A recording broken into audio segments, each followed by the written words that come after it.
Finally free, but exhausted after a long ordeal. These 82 girls were among 276 kidnapped more than 3 years ago by Boko Haram militants. After months, possibly years of negotiations, they were freed, the government says, in exchange for 5 Boko Haram commanders.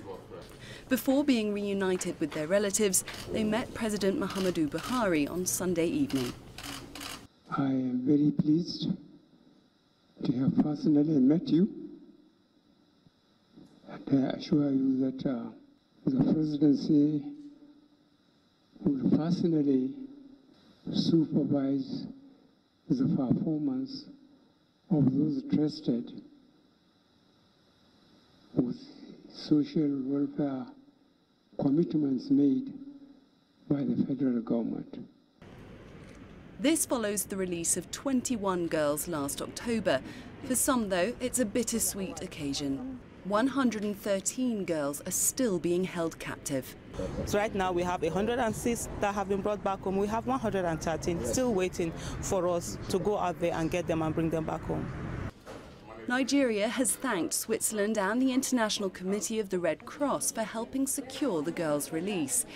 The government has expressed optimism that, using the same negotiation framework, more will soon be free. Clementine, Logan, CGTN. For more on this, we're joined by Dr. Ian Opperman, a clinical psychologist in Johannesburg. Dr. Opperman, thank you for joining us. It's been 3 years since these girls were abducted. What kind of help will these girls require before they re-enter the community? Would you mind repeating that question? Sorry, I can't hear you clearly. I'm asking, 3 years since these girls were kidnapped by Boko Haram militants, what kind of help will they require before they re-enter the community? What effect does it have on the community? Is that your question? What will they require before they re-enter the community? What kind of help do they need? What kind of help they would need. Exactly. Yeah, it's very sad that these children were held for all these years and has come out, and most of them will suffer with some degree of post-traumatic stress syndrome, where they witness severe atrocities, where they might suffer with depression, where their life might have been radically changed. There are some reports that says some of these girls have been in sexual slavery, and that because of that, some of them might come back being mothers to children where they've been raped and exposed to sexual violence. So it's very sad. You know, if one doesn't understand the full idea, the question is, will these girls ever become normal? Will they ever become adjusted to society? There's also the so-called Stockholm syndrome, where people who've been victims psychologically align to their perpetrators because for the sake of survival.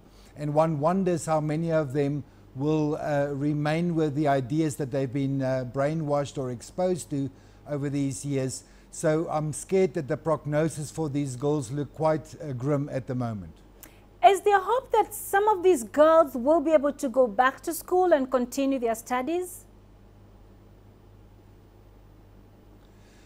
Yeah, one hopes that they will be able to go back to school and lead a normal life, of course, depending on the degree of trauma that they've been exposed to, what has been told them, what has happened to them over these years. And one can only be scared to understand what has occurred to these poor children in this time, because some of them have been made wives of other people.